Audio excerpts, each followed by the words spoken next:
ভারত বাংলাদেশ কূটনৈতিক সম্পর্ককে কেন্দ্র করে নতুন সিনেমা রক্তবীজ 2 মুক্তির অপেক্ষা। সম্প্রতি প্রকাশিত 1 মিনিট 48 সেকেন্ডের টিজার দর্শকদের মধ্যে উচ্ছ্বাস তৈরি করেছে। টিজারের শুরুতেই বলা হয়েছে, যতবার ভারত ও বাংলাদেশ কাছাকাছি এসেছে ততবার মাথা চাড়াতে উঠেছে উগ্র সন্ত্রাস।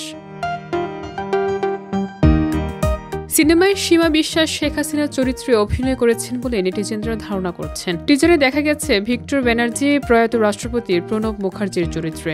বিশেষভাবে ধরা হয়েছে প্রণব মুখার্জির বাংলাদেশ সফরের ইতিহাস, যেখানে তার শ্বশুরবাড়ির নড়াইলে ভদ্রবিলা গ্রামে বিশাল আয়োজন করা হয়েছিল। প্যান্ডেল, পিঠা, ইলিশ মাছ ও ফলমূল সহ নানা খাবার ব্যবস্থা।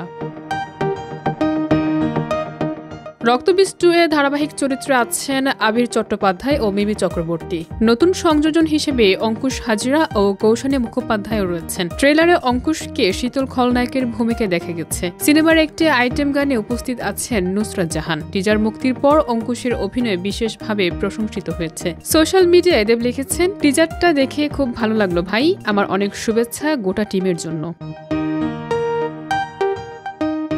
নন্দিতা রায় ও শিবপ্রসাদ মুখোপাধ্যায় পরিচালিত এই সিনেমা দুর্গাপুজো উপলক্ষে আগামী 26 সেপ্টেম্বর মুক্তি পাবে। সিনেমা শুধু বিনোদন নয়, দুই দেশের রাজনৈতিক ও কূটনৈতিক সম্পর্কের নানা দিকও তুলে ধরবে। বিশেষ করে সীমা বিশ্বাসের অভিনয় ও শেখ হাসিনার চরিত্রের তার আবির্ভাব নিয়ে নেটিজেনদের মধ্যে ইতিমধ্যে আলোচনার ঝড় উঠেছে।